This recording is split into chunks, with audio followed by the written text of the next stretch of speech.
Welcome to Nonprofit Online Podcast. I'm David Higgins. It is so exciting to have you with us for this conversation right now. This podcast today is brought to you by Spotify. It is also brought to you by the book Demystifying Fundraising Funnels. It is a digital marketing blueprint to fund your nonprofit. And if you're saying, David, how do I get my nonprofit from where it is today to where I can be online, being able to fund my new programs or to continue funding what I already have going, you'll find it in this book.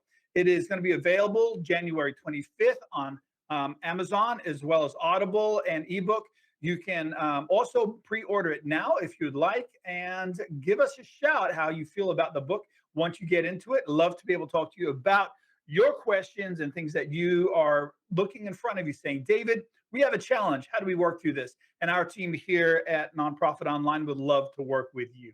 Well, today we have an opportunity to hear about the Washington Chorus, the DC Metro community's only two-time Grammy award-winning choral ensemble. It is amazing. And in December of 2020, I went and was looking at all their videos online on YouTube. And when the world shut down under COVID restrictions, the Washington Chorus still gathered at Kennedy Center like they do each year and performed an online presentation of the world-renowned Christmas performance with director Dr. Eugene Rogers. You can hear the beauty of the Washington Chorus on YouTube if you cannot or do not have the ability to get to see them in person. We have attached a link just below this podcast to the incredible presentation of the first Noel and Mary Had a Baby. And you can look those up, kind of get aware of who they are and what they're about. And next time they are in your area or you are in DC, maybe you'll have a chance to listen to them. So I'm very excited. So today, we're not just going to talk about them. We're going to talk about somebody who is instrumental in bringing us that music every single time we get an opportunity to listen to it. Today, we have the amazing opportunity to speak to the executive director of the Washington Chorus. He was recognized by Music America's as one of the classical music industry's top movers and shapers in 2019, and has more than 17 years of leadership experience spanning the nonprofit, public, and private sectors. Prior to this, he was the executive director of the Maryland Symphony Orchestra. There, he did something that I really appreciate. He walked in and he turned and realigned the organization. Now, that is difficult. As somebody who's been in that position before, I can tell you it's one thing to step into a role and continue its momentum, but to change and increase momentum as a leader can be a very difficult task. And yet he did this, and you'll get to hear a little bit about what is the mentality behind some of that today in our conversation. They turned around and they did their first ever recording project, and this recording was released to critical acclaim in the spring of 2020. Our guest has been recognized with the Spirit of Portland Award in 2014, the Skidmore Prize for Excellence in Nonprofit Leadership in 2011, the Deaf Award in 2014, and the FACT Community Partner Award in 2016. Let's welcome Stephen Beaudoin. Stephen, it's great to have you with our podcast today. David, what a generous and kind introduction. Thank you so much. And it is a real pleasure to be with you and to be with everyone watching and listening today. I am so excited to have this chance to talk about the Washington Chorus work and to talk about impact and managing change. And thank you so much for the invitation. Well, you're welcome. I am really excited to have you with us. I don't know if I have ever communicated this to you, but for a lot of time that I've been in the Northwest here, I was spending quite a bit of time in Vancouver and the Portland area. And there's an organization there, FAME, PHAME, which I was aware of. And when I saw that you had actually been there and worked with them, I got really excited because they're a beautiful group. Do you know a little bit about the community of artists in Portland that surrounds FAME? Of course. And I'm so glad that you are also a fan of FAME, PHAME. As you mentioned, I had the chance to serve for 7 years as the executive director of FAME. FAME is a community that believes that art is for all and believes that everyone has potential and possibility and deserves to realize their fullest potential in the world. So FAME works with artists and musicians who experience intellectual disabilities, but works to ensure that those artists and musicians have pathways to the broader world. And part of the evolution that we went through at Fame when I was there from 2010 to 2017 was moving more to a community inclusion model and moving to create pathways to try to dismantle systemic barriers to inclusion. And the best teachers for me and the best mentors for me in that endeavor were the individuals in the program, the individuals like Leah and Eston and Caitlin and Abby. I mean, all the program participants taught me so much about the lived experience of people with disabilities and what the broader world can do to foster more community inclusion. So I love that organization. Hello to all my friends at Fame out there, and Jenny Stadler and Matthew Gailey, Rob Smith, Anya Roberts, Tony, the entire amazing team of staff and board that are out there. They're doing terrific work. FamePDX.org. I got to plug them because I love that organization. So Absolutely. When you go on their website, the very first picture that hits you just makes you smile. And I have enjoyed several times. I've spoken to other nonprofits saying, "I want you to go to this website and just look at the first picture because it makes you want to stay on the website." They do such a great job just on their online presentation. So your life shifted from the New England Conservatory of Music to Portland, Oregon, to lead Fame, and then back to the East Coast. And of all places, you land in Washington, D.C. What was a culture shock like for such radically different environments for you? yeah, that's a great question. So I would love to share a little bit of my story, if that's all right. Yeah. Oh, please. Yeah. Great. So I grew up in the Midwest. I'm a Missouri boy, born and bred. Grew up in a suburb of Kansas City called Independence, which for those of you that are civics nerds out there may know Independence, Missouri as the birthplace of Harry S. Truman, one of our, I think, our 34th president. Don't quote me on that, but one of our amazing American presidents. So Independence, Missouri is where I was born and raised, the youngest of four kids. My parents both worked many jobs to make ends meet, and music and creativity were always central to our household. We had a beat up old upright piano in the living room and had a copy of the Reader's Digest songbook, and my mom would play and I would sing. And so my earliest memories in my house and with my grandparents who taught dance for many years were about creativity and creative expression and bringing people together through creativity. And so as I developed as a young person and cultivated my talent as a musician, I did head off to New England Conservatory where I studied vocal performance.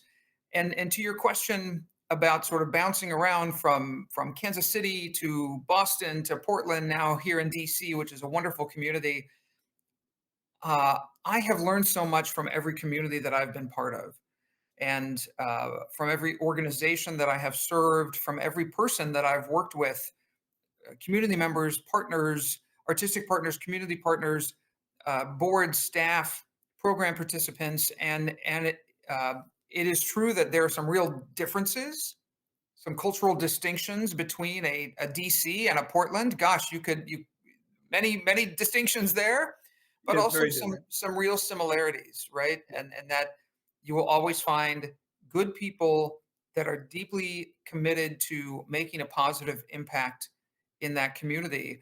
And also I'll just add this, as someone that has lived in several geographic communities, I think it is so important to remember with humility that I am a learner and that I am not an expert in Washington D.C. and the history, the very complicated history of this place, and some of the stories and challenges um, of what this place is about. So I always try to approach wherever I am and whatever organization I'm part of, whatever geographic community.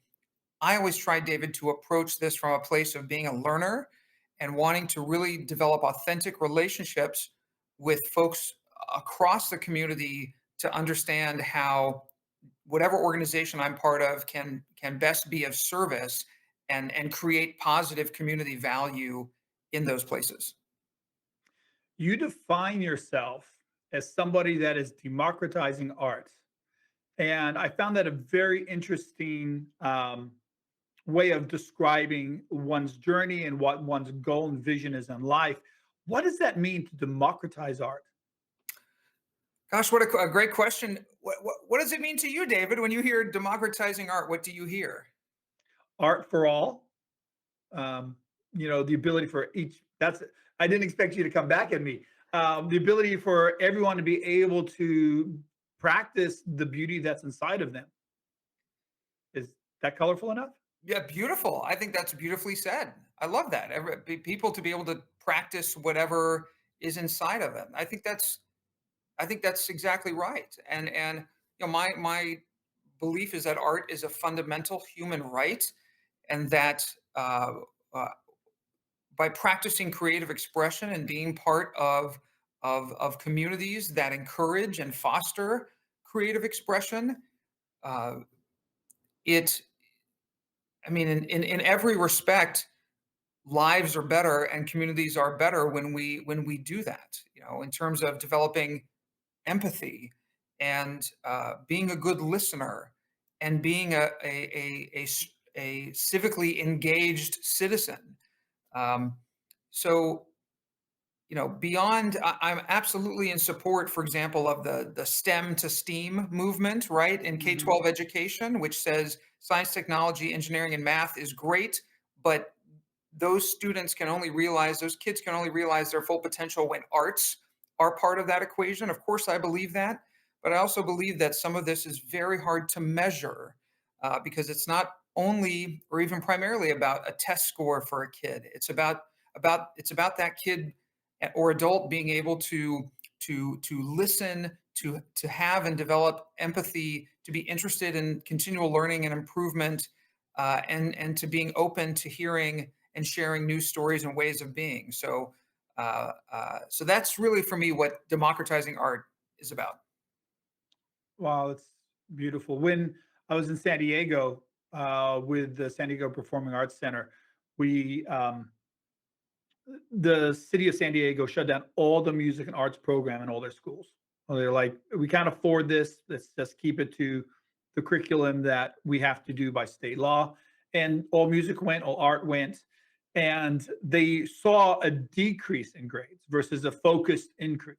And our Performing Arts Center started providing free first 12-week lessons to anyone that walked through the doors, doing group lessons. So we'd have a room full of 12 keyboards, and then we'd have college volunteers come in and teach those keyboard lessons and flute lessons and drum lessons and vocal lessons, as well as dance and other things. And we were having at one point 2,000 students a week coming through. Half of those part of these programs that we're running that were for free for all the beginners, so that they could really touch that place of artistry on the inside. We found, just like you said, the parents are saying when they got involved with music and art, their grades increased at school. And this is it almost like opens up a part of the brain that allows a child's imagination to breathe and their ability to grab a hold of those next challenges in front of them. Well, and yes, and when you think about the workforce of the 21st and 22nd centuries, everything that's happening in technology, everything that's happening in health and healthcare services, everything that's happening in any 21st and 22nd century industry, having an ability and skill set around creativity, around design thinking. Uh, though everyone I think has a general agreement that those sort of creative thinking skills and creative doing skills are essential to having the kind of not only workforce but the kind of populace, the kind of citizenry that will be not only effective workers but effective empathic people in our community. So I think there's not only a huge benefit long term to developing the kind of workforce that we want, but really the kind of communities, the kind of citizenry that we want, that is rooted in creativity, is attuned to design, and is also really understands and has practiced empathy. Before you stepped into the leading role, the Washington chorus, you've been in situations where an organization's had its back against the wall and you needed to step in and help revitalize it. How do you approach a nonprofit that's in trouble? Sure. Well, um, there's so many things to say about that. The Whenever a leader steps into an organization, one of the first things we're doing is listening and assessing. Right? We're observing, we're watching, we're analyzing, we're having conversations, most of which is about listening, asking good questions, collecting information, observing those things that perhaps are unsaid or unspoken, but that if you take a real look around, you can observe behaviors, activities, etc. Of course, it's looking at the balance sheet, looking at the financials, looking at the operating model, looking at the business model, looking at governance, looking at outcomes. It's looking at the totality of that picture. And then it's about bringing people together around a shared understanding of what that picture is telling us. And so much of this is about effective framing and effective communication, because um, when you walk into an organization, certainly you bring your skill set and toolbox with you, but you need to bring a lot of curiosity, and you need to, what we talk about in operations, you need to go to the Gemba. The Gemba is the place where the work happens. This is an operational term, but you need to go to the place where the work happens. Like in manufacturing, if you want to know what's happening in a plant, what do? You have to go to the floor. You have to go to the floor and see what's happening. If you're an organization that does direct services, you can not only talk to your board members and senior staff, you have to go to the field and see what's happening in the execution of those direct services and talk to those individuals who know so much about what's happening and have such rich experiences about what's working or not within the organization. And then you need to bring that picture, um, you need to be able to frame that picture effectively, and then convene all of your stakeholders around a shared understanding of what that picture is telling you. And then you need to start executing. You need to prioritize and then start executing on what the improvement opportunities are. That's important to be able to define what works and what doesn't. And you said it really well. The ability to be able to take what does work and emphasize that, and then be able to address the things that don't. And that type of mentality, to learn how to do that, often it comes from input coming into our lives as leaders. Be able to decipher what works, what doesn't, and be able to know what's taking place in current trends. Um, this is just a question off the off the set, basically. When you look at things that are impacting your life, the things that are educating you so that you can lead well, books or influencers or coaches, or what is it that's really impacting you and lifting you as a leader like yourself? That's such an important question, because I'm such a firm believer in continual improvement and lifelong learning, and so on the one hand, David, I want to say everything. What is not what's not impacting me right now, because it I can think of so many books and people and executive coach I have worked with, and my therapist, and I could there's a whole long list of folks. Um, I currently I'm working on an MBA, an executive MBA at the University of Virginia, Darden School of Business, and so to your question about what right now is really top of mind in terms of the inputs that are influencing me most germanely, it really is this educational experience and the quality of teaching and learning and the brilliant classmates that I have a chance to learn from and with at the University of Virginia Darden School of Business. This is a profoundly transformative experience for me, and has already changed so much about my knowledge, my worldview, uh, vastly expanded my toolkit, and really challenged me to grow and learn in ways that I didn't anticipate. So many things about that. I'm in a course right now about effectual. I'm in several classes right now. One of which is about effectual entrepreneurship. And so one of the things that's just top of mind to me today, David, is just the role of entrepreneurial thinking within a nonprofit organization context, and how can we bring tools and frameworks and ways of thinking and doing entrepreneurially to our work as nonprofit organizations in service to creating an even stronger community impact. You remind me of, during my 20s and 30s, I was constantly in school while I was working, and there was always something I didn't know. And I got a point in my mid 40s where I know I'm aging myself now, which is terrible. Um, but I got a point in my mid 40s where I was like, okay, I know what I need to know to be successful what I'm doing. And but the hunger to learn was just there. So I found myself. We had a community college literally 2 blocks away from our home, and I'd sign up for one class a quarter, and I just go into class. And here I am, in a 40-year-old, well educated, sitting in a room of a bunch of 19-year-olds going through this particular course. And one that really impacted me was mathematical psychology. And it was taking theorems that you could put to any argument and prove mathematically if that argument was true or false. Even ones, statements of faith, statements of politics, sales statements, or financial statements, you could turn around and take them, add it to an equation, and then come up with a false or true answer at the end of it. And it fascinated me, this course. It was complicated. It was amazing how many times I got invited to Starbucks to brainstorm with the students in that class, saying, okay, Mr. Higgins, what is this supposed to do for us? I'm like, okay, so I was in a board meeting last week and I took this theorem, and somebody brought a financial, thing in front of me, and I used this theorem and I proved to them that their finances and their numbers were incorrect using this mathematical psychology. It blew my mind.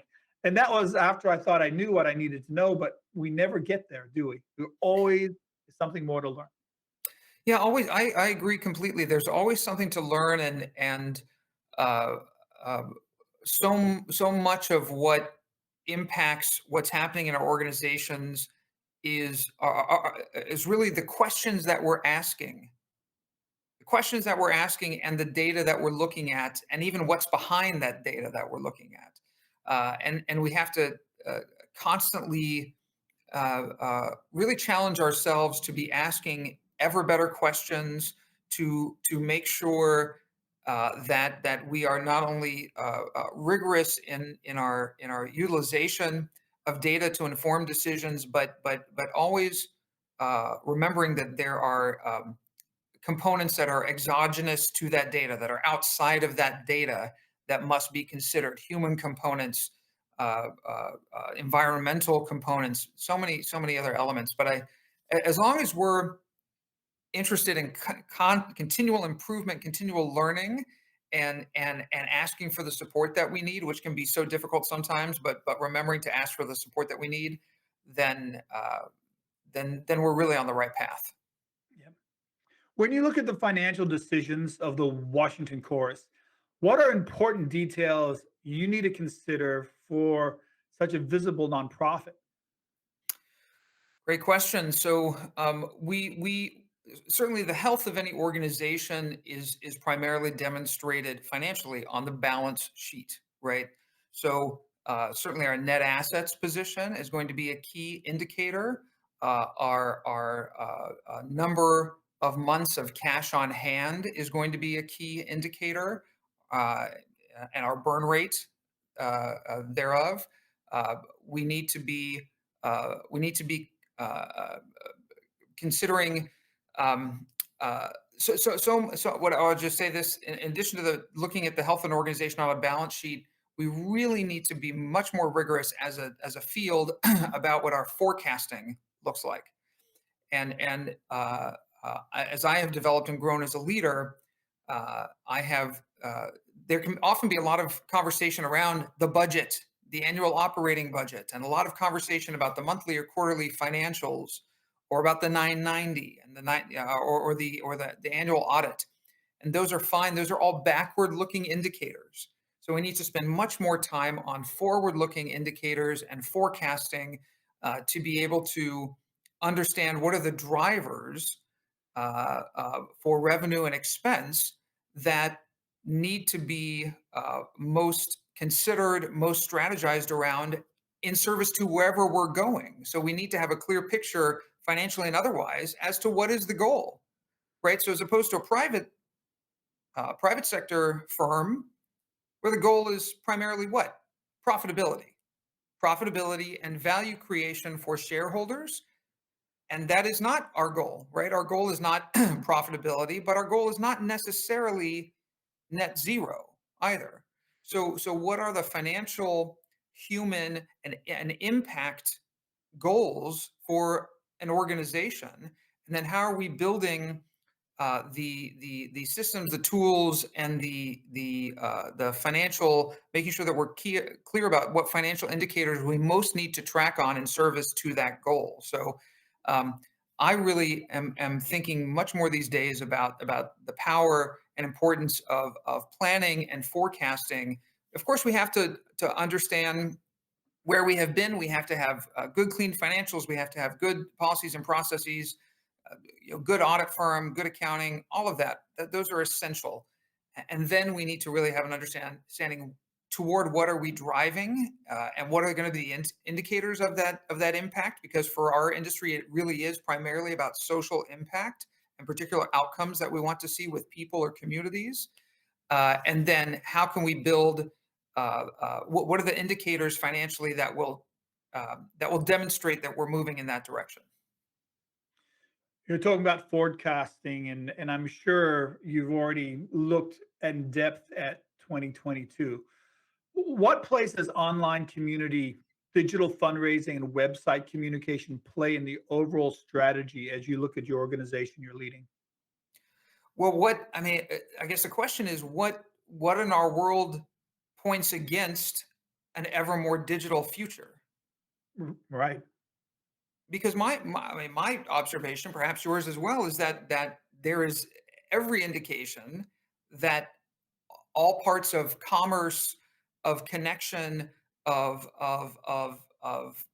private, nonprofit, and public sector business and impact and value creation will be happening in a digital universe. And I can assure you, especially through my experience with this MBA program, every private sector company is thinking about this avidly, and in many cases have been thinking about this for decades. Mhm. So why is our sector a little bit late to the party? It feels like nonprofits are usually 10, maybe more years behind the marketplace, which is a shame in many regards. And the ones that can sneak in early end up really finding their fundraising profit. Yes, and I think that has to do with an often very short-term lens that nonprofit organizations take. Their goals and objectives are in a 1, 2, or 3 year framework, and not in a 10-year framework.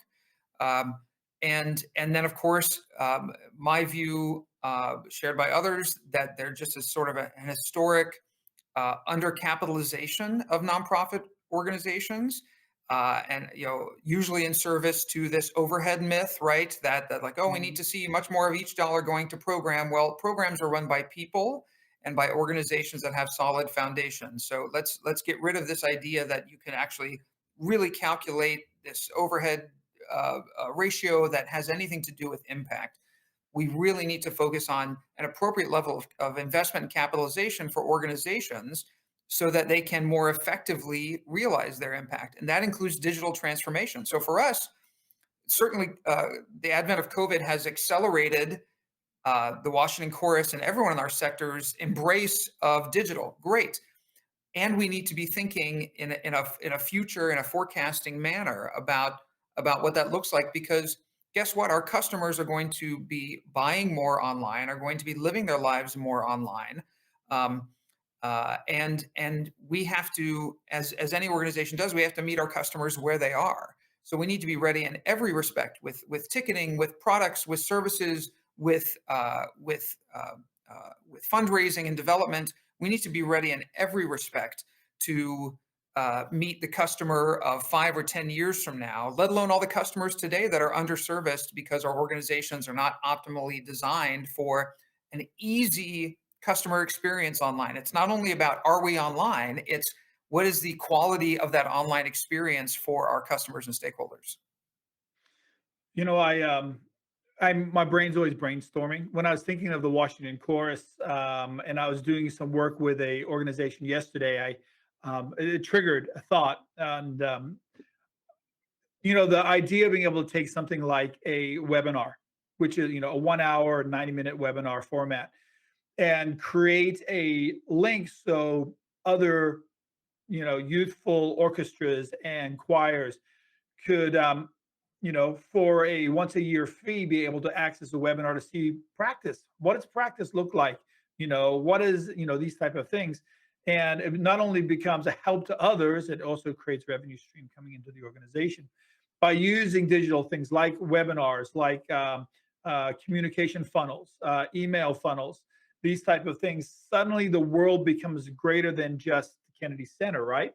And we're end up growing beyond that. And with larger organizations with a team, that's easier to understand. But there are small orchestras, small choirs, small nonprofits out there that everybody on the team is doing the mission of the team and not necessarily focusing on fundraising. And it becomes instrumental for them to understand the power that they can use in the current digital formats that are out there. Well, sure. So I cut my teeth in very small organizations, founding an organization and then working for an organization with less than $100,000 annual budget. And so I have worked in those very small shops. And what is a significant asset that those organizations have? It's their board of directors, their community of Mhm. supporters, and the boards and community of supporters for those very small shops or moderately small shops must be activated and to be engaged and have clear responsibilities, clear roles as a working board at that size, so that they are able to punch above their weight. Which doesn't mean necessarily that every $100,000 organization or $1 million organization should aspire to be larger. Not necessarily, but they should have an operating model and a governance model that supports them in optimally realizing the potential of that organization. And when we're talking about digital, we're talking about all channels, right? We're talking about social. We're talking about inbound and outbound. Uh, uh, we're talking about every single part of this digital experience that customers, that are stakeholders in the world, and we do. To your point, we have so many assets. Sorry, there's a little fire truck going down the road. We have so many assets that we can deploy to motivate and inspire an ever growing community of supporters. I'll just give one example. We have done some real investment in growing our digital presence on TikTok.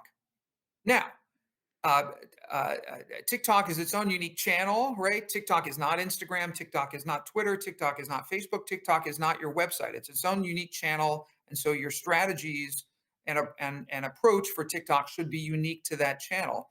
We've seen right now an enormous return with respect to the cost of acquisition for new followers on that channel, and this is a top of funnel piece for us. This is about more eyes on our organization. This is not about today the close of sale for those users, but we now have almost 31,000 followers on TikTok, probably even more by the time that you and I finish this podcast.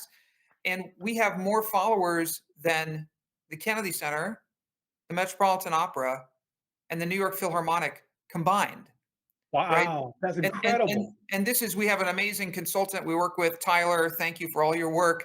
Um, uh, and again, this is a longer term play. This is thinking about the future. If we took a short term lens, we would say, okay, that's fine, but what's the conversion rate of those followers? How many of them are buying? Right?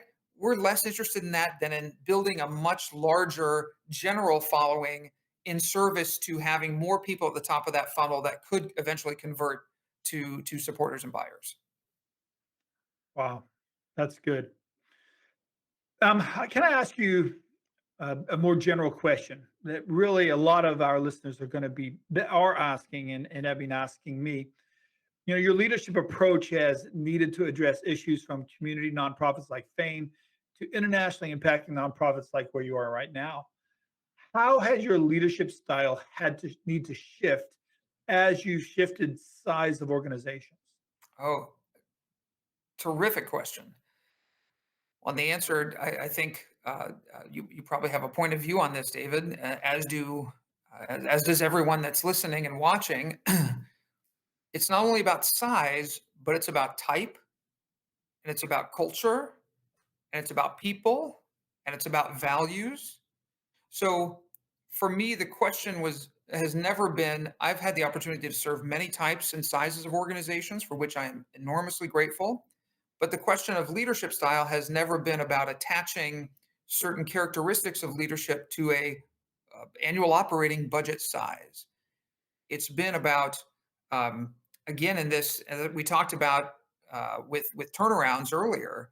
It's about doing some assessment, some discernment, some real listening to be able to understand what the leadership culture is like in the organization into which you're walking, and to be able to both know enough about yourself and your assets and your style and strengths to do that, while very carefully observing and discerning and analyzing what's there, and how you can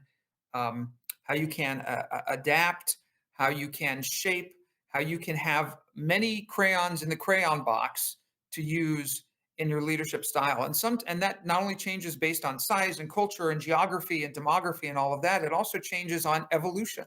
So my leadership style in the Washington Chorus today is different than it was 3 years ago. Absolutely, because our organization has changed. Our some of our personnel have changed. I have a new board chair, and who's wonderful, Kara. Thank you for all of your amazing work. My style changes based on the needs, and a bit upon sort of what's being reflected to me as the needs culturally and otherwise of the institution. I love how you're constantly giving shout outs to people on your team. That's good leadership. Well, And thank you. Emma, Lauren, Caroline, Eugene, uh, Jonathan, Wayhan, Don't forget anybody now. Now Bobby, you're trapped. Bobby. I know now there's a whole lot of people. Bobby, Sam, Don. I could go on it. Griha, Lisa, Kathy. I'll stop there. But there are so Okay, many I'm feeling people. stressed for you now because there's going to be somebody you forgot, and then you get into the office, you're going to get in trouble for it. This is true. But we have an amazing community of folks that really care about this organization, and I that love are working hard to continually evolve and improve our impact. As politics and community tensions have been increasing, you must have felt the impact in a major way there in Washington, D.C., because it's the hub of everything that's going on in the nation. How do you keep your nonprofit focused? Now, I'm seeing lots of love you're giving to your team, but as a nonprofit, as an organization, how do you keep that focus on the mission with all the external distractions happening in your region? I think I view the world and the experience of life in 2022, life in the 21st century today, as a holistic experience. So I guess I don't view what's happening politically, whatever that may mean, right? Because now even the word politics is attached to seemingly everything. Suddenly everything, uh, uh, people are more willing than ever to attach this moniker, this notion of something being political or having to do with politics to to everything, including to art, right? And so I don't view politics, whatever that means, as being separate from the mission impact of my organization. If you're talking about the sort of the classical term of something being political, meaning to do with elected public service, I that is not our organization. We are not Congress. We are not the Senate. We are not a state we're not a state house of state representatives and state. So that, of course, that is not what we are by design. But everything that happens from the school board, and I served as an elected school board chair in Oregon, everything from the school board to the city council to your state Congress to the U.S. Congress and Senate and the president has an impact, and we have to be aware of how we can effectively be advocates for policies, for investment, for change that how we can be effective advocates for the change that we want to see in the world. And we should do that again with great humility and understanding of our role. But the nonprofit and the private sectors absolutely have to be very engaged in the political process with respect to advocating for the positions and the funding that we think is going to move the needle on the issues that matter to us. Uh, and we need to do so in a way that is in accordance with the law, that is in accordance with that plays its role alongside the rest of continuum of programs that we do.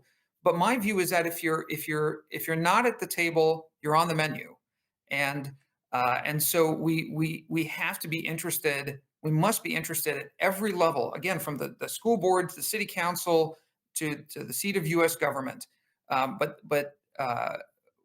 we have to have an understanding of how that rides alongside the rest of our impact work and the rest of our programming, and to know that that ought not take 90% of our time as a service or mission organization, but it probably should not take 0% of our time. That it should take some amount of our time and some strategy so that we can uh, influence and impact the things that the changes we want to see. Man, that you unpacked an awful lot.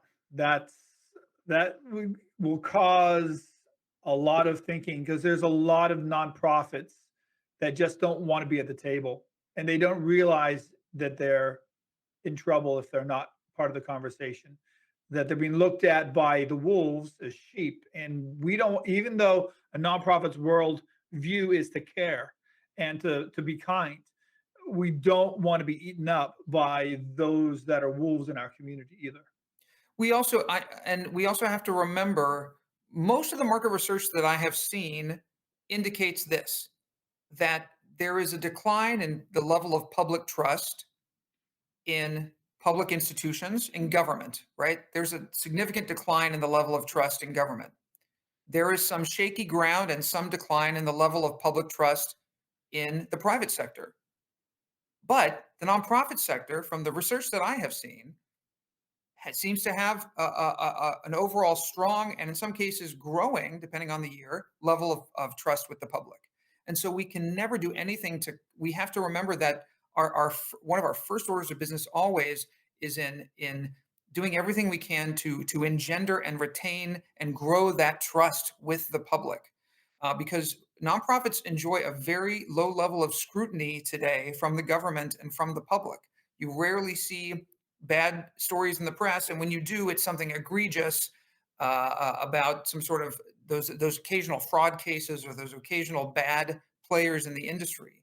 But we generally enjoy a very high level of trust with the public, and so we have to constantly never take that for granted and do everything we can through transparency, through communications, through authentic relationship building to engender and grow that trust. Stephen, this has been a fascinating conversation. Before we get to the last thing we do at the end of every single nonprofit, every single conversation like this with nonprofit leaders, I want to just ask, how do I learn more about the Washington Chorus? Yes, you can go to thewashingtonchorus.org. You can follow us on Twitter, Facebook, Instagram, TikTok. You can shoot me a message on LinkedIn. I love connecting with folks. And if you have watched or heard this episode and want to connect, have any questions or want to strike up a conversation, I would be more than happy to talk with you. You can find me on LinkedIn, Stephen Beaudoin, and I'm sure we're connected, David. So that's how you found me. It was through LinkedIn. Um, Absolutely.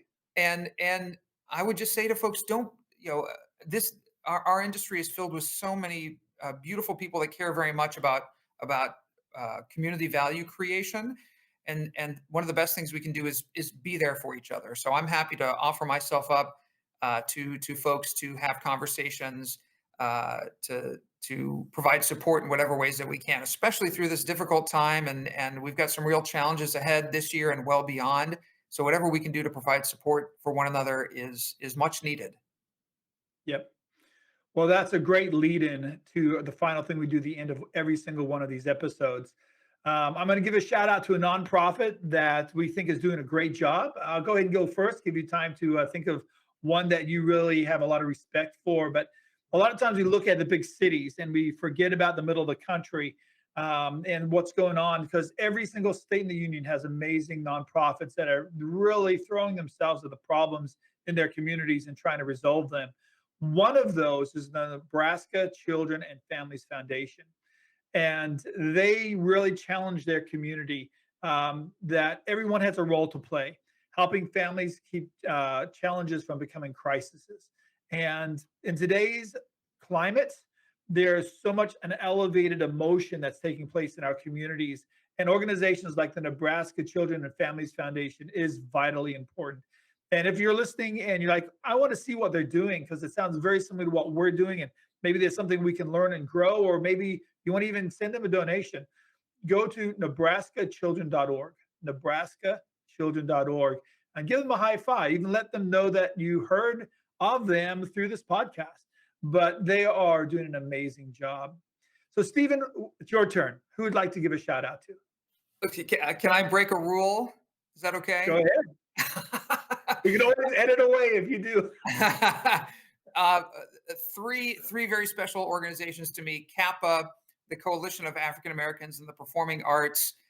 Terry, you're awesome. We love CAPA. DC Jazz Festival, an amazing, vibrant collection and community of artists. Sunny, we love you. Thank you for everything that you do. And the Theater Alliance, which is a radical, very exciting theater company led by my good friend Raymond. Raymond, it's great to see you. I hope you had a great trip in Germany. And those are three organizations of many, many that are very special to my heart. Well, for when you're listening, go ahead and go back, rewind, write down the names of those organizations, look into them, see what they're doing in their digital marketing and their websites, see what you can learn from others, and give them a high five, encourage them, give them a thumbs up on their Facebook pages. Stephen, it has been amazing having this conversation with you. Thank you so much for joining the Nonprofit Online podcast. David, thank you for the invitation. Thank you for all the work that you and your team and venture do to support and to lift up our entire sector so that we can make the best possible impact in the world. Well, to everyone that's listening, you have an amazing day. Go out and celebrate kind people and do what you can to give a hug and a smile to someone in your community. Have a good day now.